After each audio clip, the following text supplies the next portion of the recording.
여기 방금 읽어본 말씀 중에 특별히 5절로 8절 말씀에 나타난 이 구절들 속에서는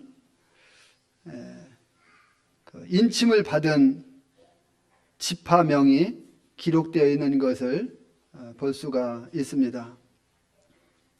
그런데 여기에 가장 먼저 기록된 것은 장자 르우벤이 먼저 기록되어야 되는데 그렇게 되지 않고 유다가 먼저 기록된 것을 볼 수가 있습니다. 이 유다가 먼저 기록된 이유가 뭘까요? 계시록 5장 5절 말씀과 그리고 히브리서 7장 14절 말씀을 보게 되면은 유다 지파에서 그리스도가 오셨다고 하는 것에 대해서 분명하게 말씀해 주시고 있습니다.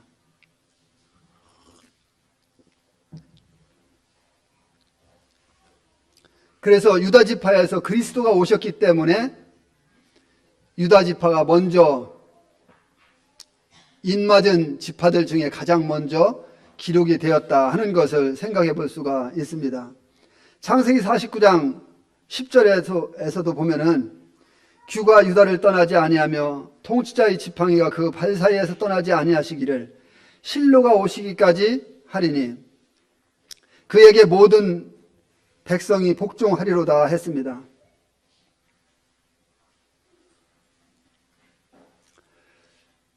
바로 유다 지파를 통해서 우리 주님께서 오셨는데 르우벤은 범죄함으로 장자권을 잊어버렸고 이제 유다 지파가 가장 먼저 인맞은 지파들 중에 기록되어 있는 것을 볼 수가 있습니다. 12지파의 이름 중에 특별히 에브라임 지파와 단 지파의 이름이 여기에 기록되지 않고 빠져 있는 것을 볼 수가 있습니다. 그리고 그들 자리에 누가 들어가 있습니까? 레위와 요셉 지파로 대체되어 있는 것을 볼 수가 있습니다. 이렇게 된 데에는 분명하게 우리에게 교훈해 줄 무슨 이유가 있는 것이 확실하다고 하는 것이죠. 그 이유가 뭘까요? 첫째, 호세아 4장 말씀에 그 답이 있습니다. 우리 호세아 4장 말씀을 좀 보겠습니다.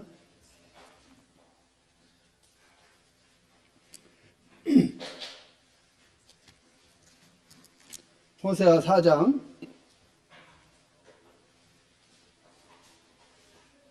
17절로 19절입니다.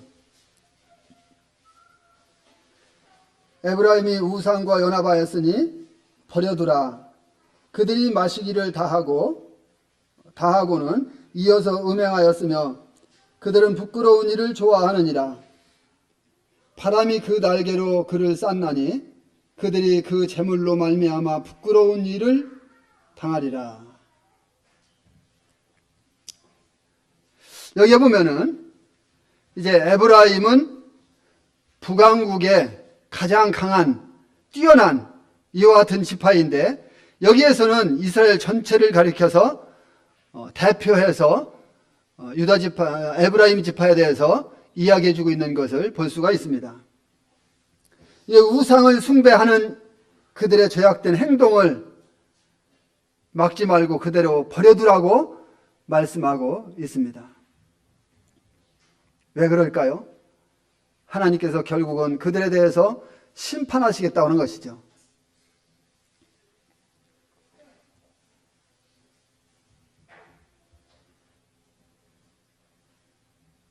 두 번째,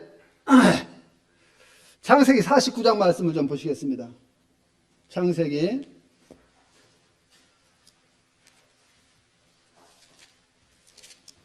49장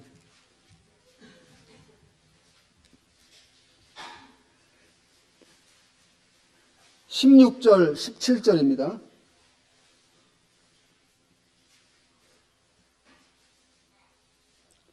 다는 이스라엘의 한 지파같이 그의 백성을 심판하리로다. 다는 길섭의 뱀이요 샛길의 독사로다. 말굽을 물어서 그 탄자를 뒤로 떨어지게 하리로다. 여기 야곱은 이제 16절에서 단에게 이스라엘의 한 지파같이 그 백성을 심판할 것이라고 이야기하고, 그리고 이어서 야곱은 단을 그 말굽을 물어서 그 탄자로 뒤로 떨어지게 할 독사에 비유하고 있는 것을 보게 됩니다.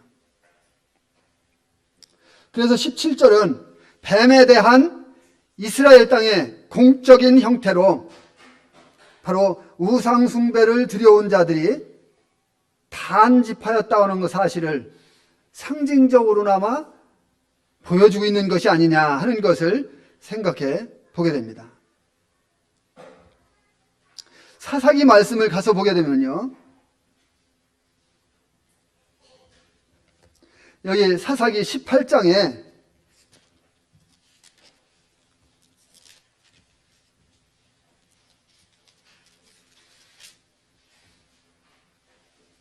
사사기 18장 30절 31절을 보게 되면은 단 자손이 자기들을 위하여 그 새긴 신상을 세웠고 모세의 손자요 게르솜의 아들인 요나단과 그의 자손은 단 지파의 제사장이 되어 그 땅 백성이 사로잡히는 날까지 이르렀더라. 하나님의 집이 실로에 있을 동안에 미가가 만든 바 새긴 신상이 단 자손에게 있었더라. 바로 단 자손이 자기를 위해서 우상을 만들어 세웠다고 하는 이와 같은 말씀을 보게 됩니다. 그리고 모세의 손자요 게르솜의 아들인 요나단과 그의 자손은 단 지파의 제사장이 됐다 하는 것을 볼 수가 있습니다. 자, 모세의 계열에서 우상을 섬기는 제사장이 된 거예요. 한마디로.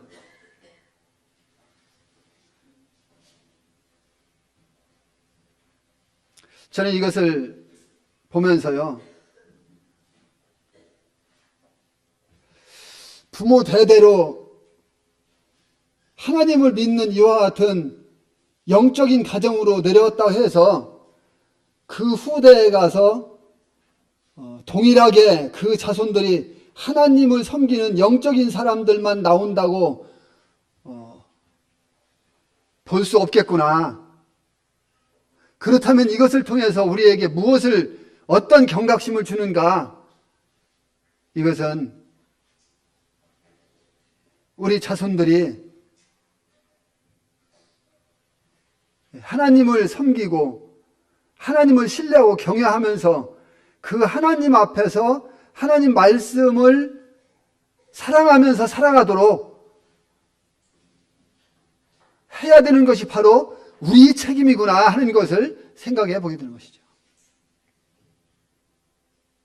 모세의 계열에서 나온 자손들이 우상을 섬기는 이와 같은 제사장이 되어 있는 것을 보면서 이런 경각심을 갖게 됩니다.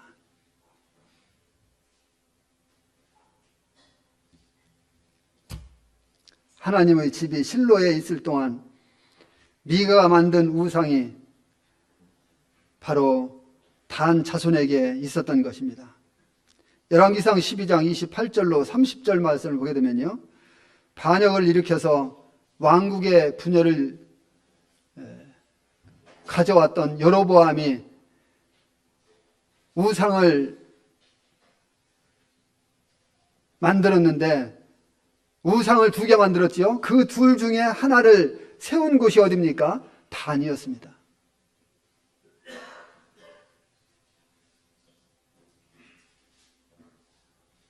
그래서 이 단 자손들은 계속해서 우상과 연관되어 있는 것을 볼 수가 있어요. 그들이 사로잡히는 날까지 그 우상과 연관되어 있어서 우상을 섬기는. 자, 7년대 환란 후반부 후 3년 반 동안에 사탄이 무엇을 요구합니까? 예루살렘 성전에 우상을 세워놓고 그리고 그 우상 앞에 절하도록 강요하는 것입니다.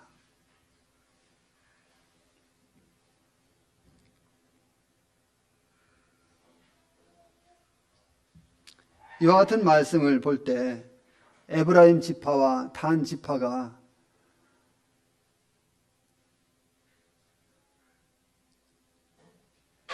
12,000명씩 인맞는 지파들 속에 포함되지 못한 이유가 바로 여기에 있겠구나 하는 것을 생각해 보게 되는 것입니다. 하나님 앞에서 그들은 그 놀라운 은혜, 그 놀라운 축복을 선택받지 못하고 그들의 삶으로 그 모든 것을 박탈당하는 이와 같은 것을 보게 된 거예요. 얼마나 안타까운 일입니까?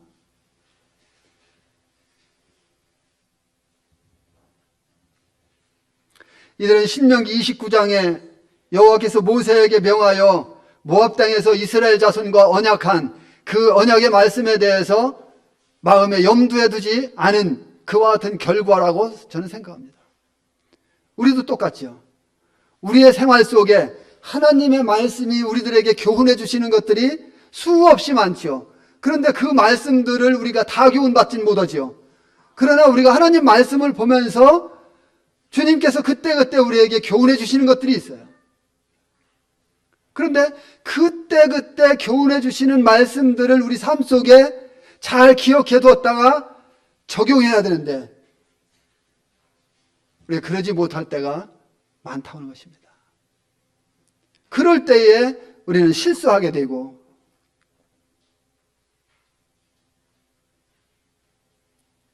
그리고 그 말씀을 나중에 기억해 보니까 그렇게 되고 그래서 후회하게 되고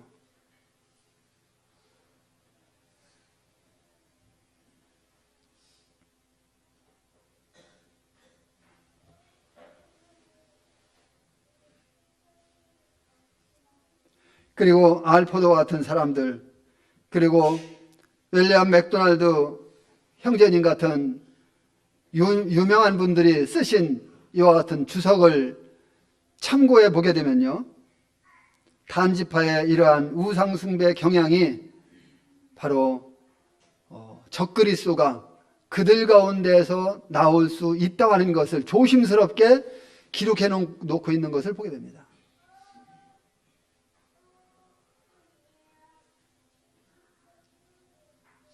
저는 그것을 참고하면서 깜짝 놀랐어요. 왜 그럴까요? 저는 그렇게 생각하지 않고 있었기 때문에.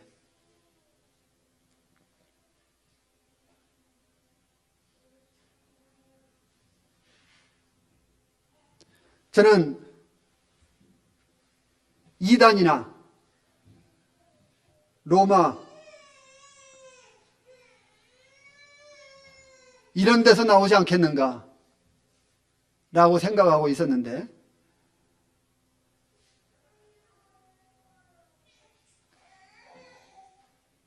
왜냐하면 계시록에 보면 나중에 우리가 보겠지만 음녀가 나오거든요.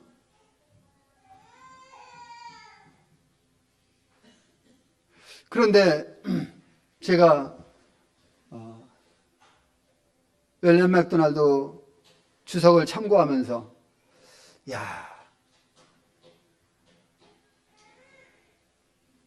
생각이 심각해졌죠.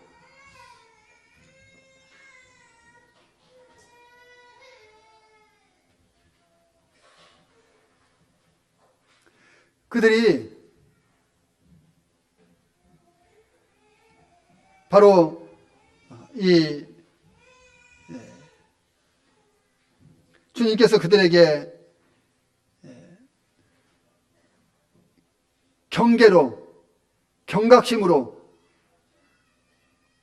경고로 주신 이 신명기 29장 말씀을 그들 삶 속에 잘 염두에 뒀더라면 이런 과오를 범하지 않았을 터인데,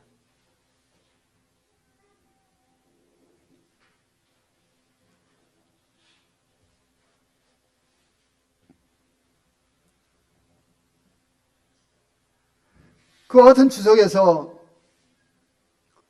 적그리스도가 단지파에서 나올 수 있다고 하는 것을 조심스럽게 기록해 놓는 근거가 어디냐면요, 창세기 49장 17절 말씀을 근거로 두고 있습니다. 아무튼 이스라엘의 많은 사람들이 하나님에 의해 보존받고, 그리고 14만 4천 명의 많은 무리에 의해 7년대 환란 기간 동안에 전파된 이 하나님 말씀을 듣고 믿게 될 것입니다.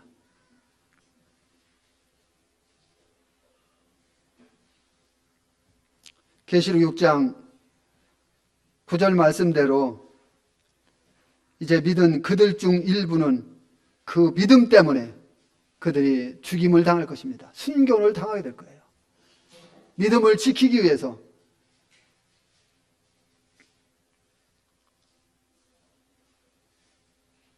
그들이 순교를 당하면서 그 믿음을 지키는, 예수님을 부인하지 않는 이런 모습. 물론 그것은 이 땅에 지금 현재 살고 있는 우리들에게도 똑같죠.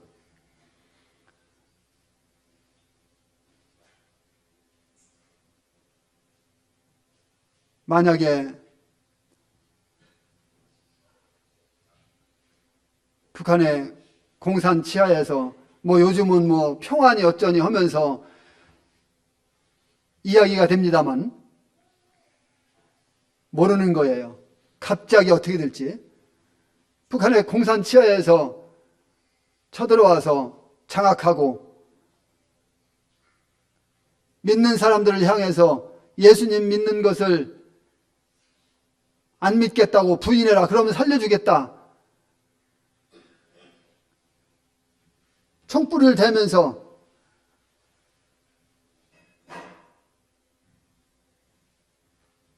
방아쇠를 허공에 쏘면서, 그러면은 어떻게 하시겠습니까?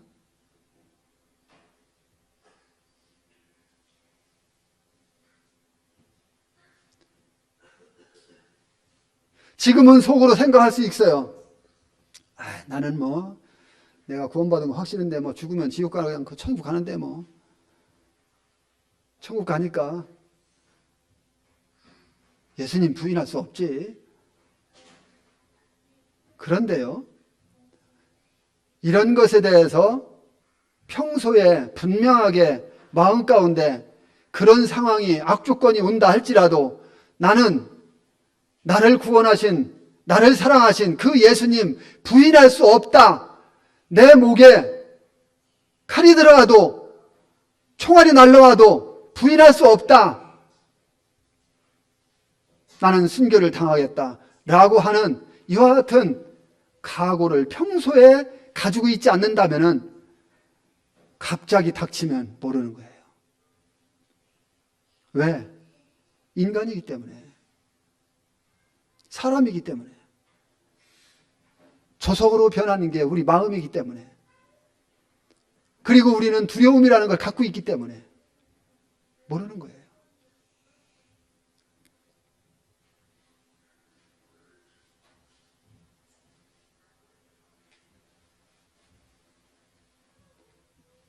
그때 14만 4천에 의해서, 전 세계적으로 흩어진 그들에 의해서 복음을 듣고 하나님을 믿고 예수 그리스도의 그 놀라운 사랑 가운데로 돌아온 이와 같은 사람들이 그 믿음을 지키기 위해서 순교를 당한다니까요.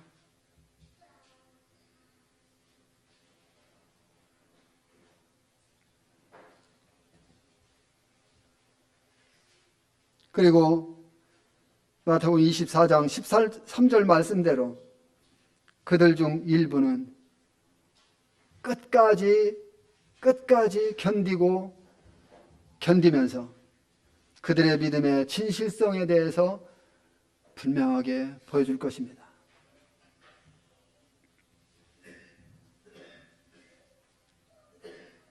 그러므로 죽은 자들, 순교당한 자들도 믿음을 지킨 것이고, 그리고 죽음을 보지 아니한 이와 같은 사람들도 자신들의 믿음을 지키기 위해서 온갖 고난을 다 겪으면서 그 7년이라고 하는 엄청난 세월 속에 무시무시한 일들을 다 겪으면서 그들의 믿음의 진실성을 분명하게 입증해 보일 것입니다. 오늘날 우리가 구원받고 이렇게 참 모이고 싶으면 모이고, 말씀 보고 싶으면 말씀하고, 말씀 보고, 기도하고 싶으면 기도하고, 이렇게 자유로운 가운데서 주님을 섬기는 거, 이거 얼마나 감사한 일인지 몰라요. 여기 계시록 7장 9절로 17절에서는 7년대 환난 기간 동안에 구원받은 두 번째 무리가 등장합니다. 앞에서 살펴보았듯이 첫째 무리는 인을 맞고 곧 오실 그리스도를 향해 나아갑니다. 그리고 그리스도를 위해서 환난 기간 동안에 전 세계에 흩어져서 이제 복음을 증거하는 것을 보게 됩니다. 그게 누구라고요? 이스라엘 백성들입니다. 그러나 이제 아무도 등이 셀 수 없는 이 두 번째 무리가 환난 가운데서 나오는 것을 보게 됩니다. 이들은 각 나라 족속들에게 속한 구원받은 무리들입니다. 14만 4천에 의해서 구원받은 이와 같은 사람들입니다. 7장 9절에서 각 나라와 족속과 방언에서 아무도 등이 셀 수 없는 큰 무리라고 했는데, 이들은 각국에서 천국 복음을 듣고 그리고 회개하고 믿은 자들로서 환난 가운데서 핍박받은 이 유대인들을 용감하게 담대하게 도왔던 이와 같은 사람들입니다.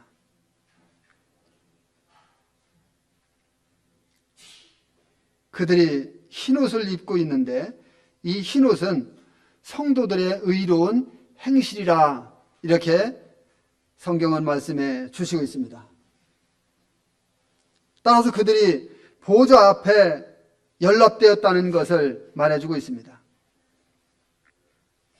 계시록 19장 8절 말씀 보게 되면 빛나고 깨끗한 세마포 옷이라고 하면서 이 세마포 옷은 성도들의 옳은 행실이로다 했습니다. 이제 그들이 흰옷을 입고 보좌 앞과 어린 양 앞에서 안식을 누리게 되는 것입니다. 그들은 또한 종려가지를 손에 들고 있습니다. 종려가지는 승리를 상징하죠. 요한복음 12장 13절 말씀을 보게 되면 예수님께서 예루살렘에 입성하실 때에 사람들이 종려가지를 들고 예수님을 영접하고 호산나 호산나 찬송하리로다 하면서 예수님을 맞이하는 것을 볼 수가 있습니다.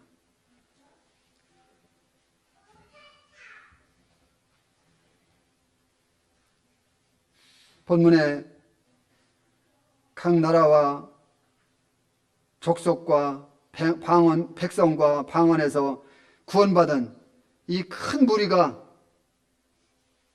바로 구원의 능력을 기념하며 종려가지를 들고 서 있는데,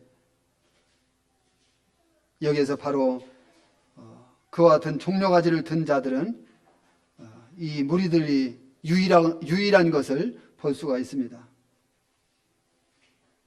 이 장면을 보면은 레위기 23장 40절 말씀을 생각나게 하는데, 거기 보면 초막절에 종려가지를 가지고 그들이 집을 짓고, 초막절은 뭡니까?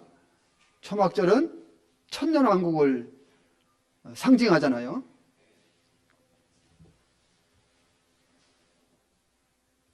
그래서 9절에 그들은 종려가지를 들고 보호자 앞과 어린 양 앞에 서 있는 것을 보게 됩니다. 그러나 그들은 교회에 속한 자들이 아닙니다. 계시록 4장 2절로 4절 말씀을 보게 되면은 교회는 주님의 보좌에 둘려 있고 그 보좌에 앉아 있는 것이 24장로, 즉 교회라고 하는 것입니다. 교회는 보좌에 앉아 있어요. 그 보좌, 그리스도의 보좌가 있고 그 보좌 주위에 또 교회가 앉아 있는 것으로 나타나 있습니다.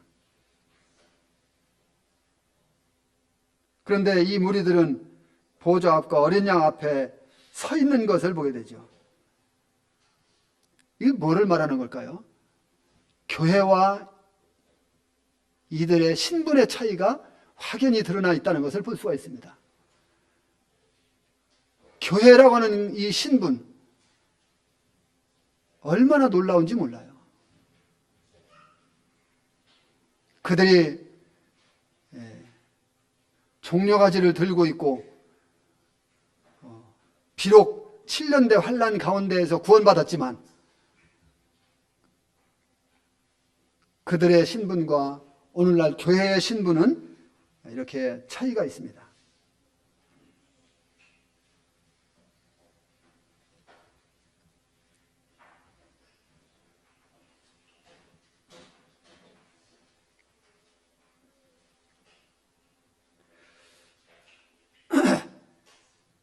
그뿐입니까? 교회는 머리에 금관을 쓰고 앉아 있지만 여기 나타난 이 무리는 멸관에 대한 언급이 전혀 없는 것을 볼 수가 있습니다. 10절에 그들이 큰 소리로 외쳐 이르되 했는데 이것은 자신들의 구원을 이루어 주신 이 주님을 찬양하는 이와 같은 외침입니다. 그들은 주님께 드리는 찬양 가운데 자신들을 구원한 이와 같은 것에 감사하며 그 구원이 하나님과 어린 양에게 있다고 외치며 우리 주님을 찬양하는 이와 같은 모습을 보게 되는 것입니다. 하나님께서는 어린 양을 통해 이 큰 무리의 구원을 이루셨던 것입니다. 그 모든 주님의 놀라우신 은혜와 그들에게 쏟아 부으셨던 사랑, 그것을 이 무리들이 찬양하고 있는 것입니다. 11절로 12절 말씀을 한번 보면은 모든 천사가 보좌와 장로들과 네 생물의 주위에 서 있다가 보좌 앞에 엎드려 얼굴을 대고 하나님께 경배하여 이르되 아멘. 찬송과 영광과 지혜와 감사와 존귀와 권능과 힘이 우리 하나님께 세세토록 있을지어다. 아멘 하더라. 아무도 능히 셀 수 없는 이방인들의 무리가 구원하심을 찬양할 때 여기에 천사들이 어떻게 합니까? 모든 천사가 장로들 그리고 네 생물들이 주위에 서 있다가 보좌 앞에 엎드려 얼굴을 대고 하나님께 경배하여 이방인들의 찬양에 함께 합세해서 주님을 찬양하는 이와 같은 모습을 보게 되는 것입니다. 그런데 그들의 찬양 속에 빠진 것 있죠. 구속의 주제가 없다고 하는 것입니다.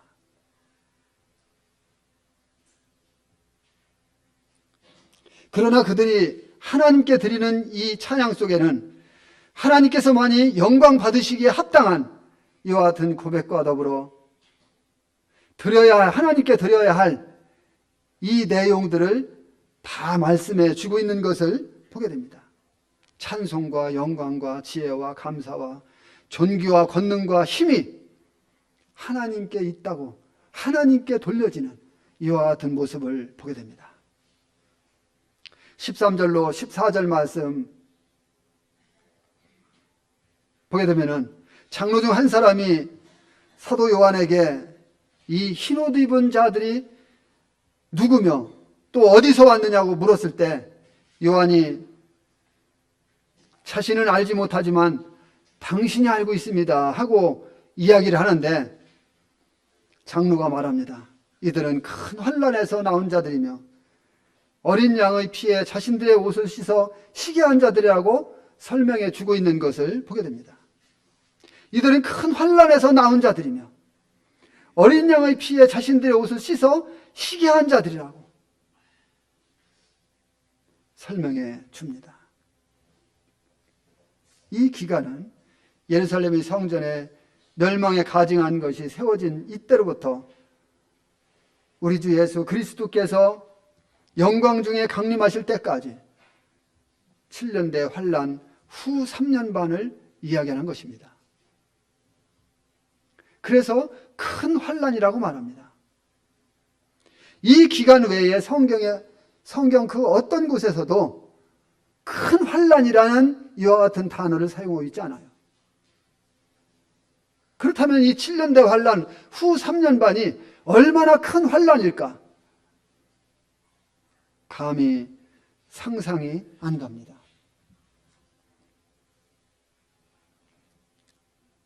이 큰 무리가 모두 그 환난 후반에 구원받았다는 이와 같은 의미는 아닙니다.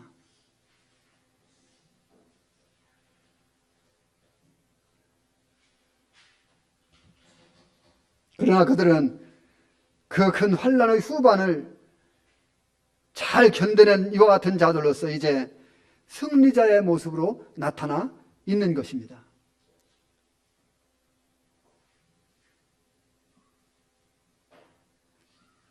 정말 힘들게 견뎌낸 이 환난기에 전파된 복음은 바로 오늘날 전파된 복음과 똑같은 복음입니다. 거기에는 십자가가 들어가 있고 은혜가 들어가 있고 예수 그리스도의 피가 들어가 있고 부활하신 예수님이 들어가 있고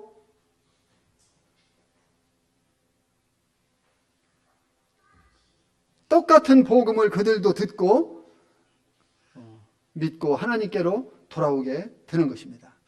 그리스도의 죽음의 가치야말로 하나님께서 모든 사람들을 구원하기에 넉넉한 충분한 이와 같은 기초가 되는 것이죠.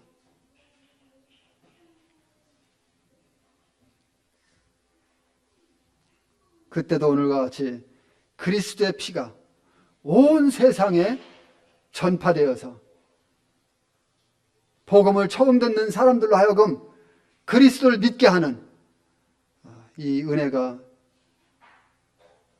그때도 있는 것입니다. 14절 끝에 보면 씻어 쉬게 했다고 했습니다.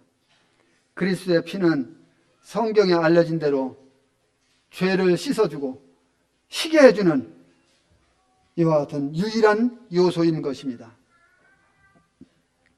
15절에 보면은 14절에 어린 양의 피에 씻어 쉬게 된 옷은 그들이 하나님의 보좌 앞에 연락되고 바로 하나님을 섬길 자격이 있다고 하는 것을 보여주는 것이죠.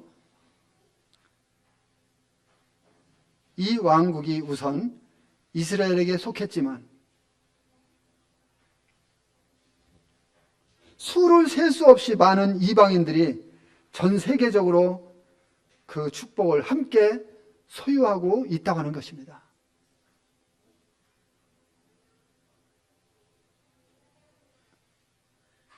이 왕국에 그들이 들어갈 수 있었다고 하는 것은 바로 하나님의 은혜인 것입니다.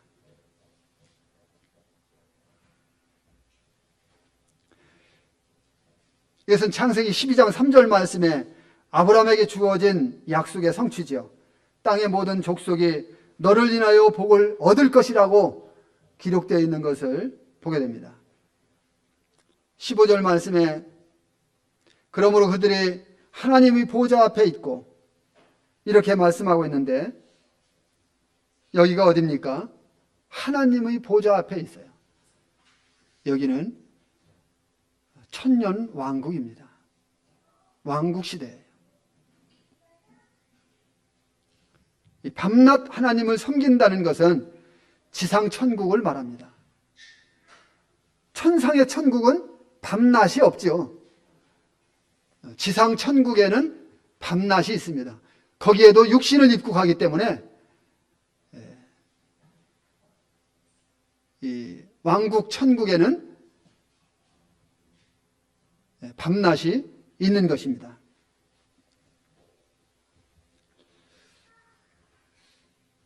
이 환난 중에서 구원받은 사람들은 유대인과 같이 지상의 천국, 이 천년 왕국 속에 속하는 것이죠. 그때 세상의 열국은 모두 거룩한 예루살렘에 있는 거룩한 그 성에 모두 집결해서 예물을 드리게 되는데 그때 수없이 많은 사람들이 몰려들게 될 것입니다. 그런데 그 성은 어떻게 됩니까? 밤에도 그 성문을 닫지 않는 것입니다. 항상 열려 있습니다. 보좌 앞에 앉으신 이가 그들 위에 장막을 치시리니 했는데 여기 장막은 하나님과 사람이 만나는 장소입니다. 그래서 하나님이 그들과 함께함으로 하나님은 백성들을 위한 피난처와 안전을 약속한 보호함으로 그들에게 평안을 안겨주게 되는 것이죠.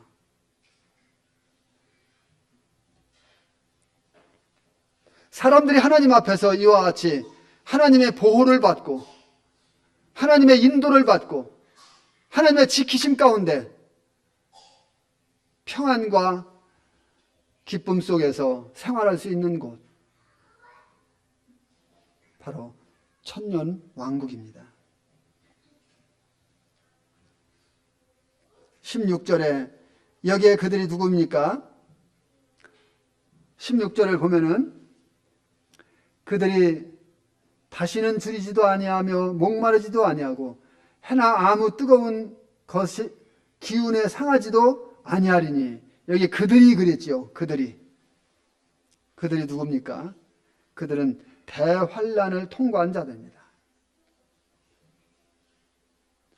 그들이 대환란을 통과하면서 얼마나 먹지 못했을까요? 얼마나 굶주렸을까요? 대환란 기간 동안에는요, 666의 표를 받지 아니한 자들은 매매를 할 수가 없어요. 대환란 기간 동안에는 아무나 매매할 수가 없는 기간이에요. 그래서 먹는 것이 귀한 때예요. 사람이 먹어야 살잖아요. 먹고 살기 위해서는 곡식만 구하는 이와 같은 때가 아닐 거예요. 아마 어쩌면 어르신들이 5, 60년대에 보릿고개 이야기하시고 풀을 뜯어먹고 이런 말씀들을 하셨는데 그때는 더 할 겁니다. 그것과 비교할 수 없을 거예요. 수없이 많이 굶주렸을 거예요. 이렇게 수없이 많이 굶주린 이와 같은 사람들에게 이제 다시는 줄이지도 아니하고 목마르지도 아니하고 해나 아무 뜨거운 것이 그들을 해하지 못할 것이다. 얼마나 큰 위로의 말씀입니까? 또한 그들이 대환란을 통과하면서 무엇을 겪었습니까? 계시록 16장 4절로 6절 말씀을 보게 되면요, 그들은 물 공급을 받지 못했습니다. 왜? 피가 되니까. 물이 필요하니까. 그리고 16장 8절 말씀 보게 되면은 태양열에 노출되었습니다. 물론 이 심판은 주로 짐승을 따르는 이와 같은 사람들에게 내려지는 심판이었습니다. 그럴지라도 그들은 그와 같은 것들을 다 보았고 실제 몸으로 경험을 한 거예요. 그리고 간접적으로 그들은 그것을 다 겪었습니다. 이와 같은 엄청난 일들을 겪으면서 그 7년 대환란을 통과한 사람들이 바로 천년왕국에 들어간 사람들이에요. 이 16절, 17절 말씀. 이 사람들을 주님이 지금 위로하는 거예요. 이제는 줄이지 않을 것이다. 그때 얼마나 많이 줄였느냐. 이제는 너희들이 줄이지 않을 것이다. 그럼 누가 공급해요? 주님이 공급해 주시는 거예요. 주님이 친히 공급해 주시는 거예요. 주님께로부터 오는 것을 먹는 거예요. 이 천년왕국 시대에.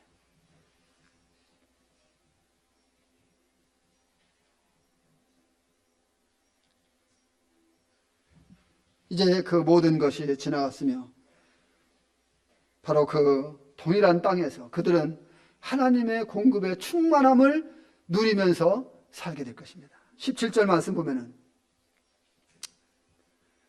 대환란을 통과한 그들의 목자가 보호자 가운데 계신 어린 양입니다. 목자는 양떼를 먹이는 것이 다가 아닙니다. 모든 필요를 세세히 돌보고 보호하고 지키고 인도하고 그들이 필요한 모든 것들을 알아서 다 공급하는 이와 같은 일을 해주신 것입니다. 필요한 것을 다 채워주는 거예요.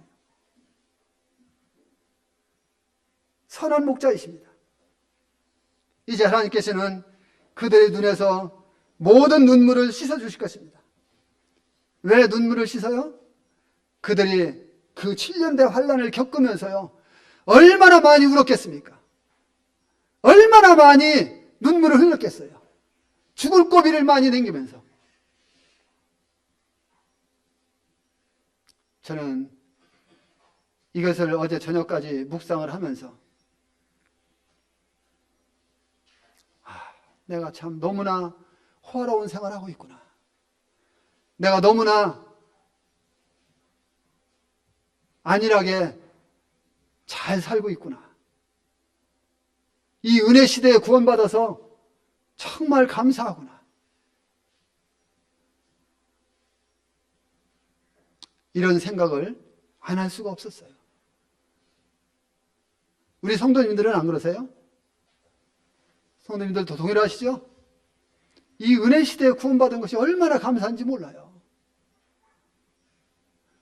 만약에 은혜 시대에 구원받지 못하고 7년대 환란 기간 동안에 구원받았다면은 우리도 이들과 같이 동일하게 순교를 당하든지 7년대 환란이 끝나서 예수 그리스도께서 다시 지상에 오셔서 우리를 천국으로 인도하시는 그때까지 모든 어려운 일들을 다 겪으면서 통과해야 된다니까요.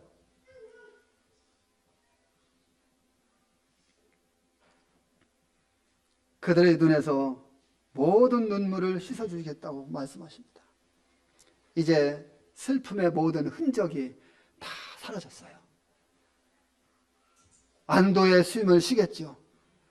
얼마나 감사합니까? 이와 같은 말씀을 생각할 때마다 그 주님 앞에 참 감사가 되고 그 주님을 경배하지 아니할 수 없어요.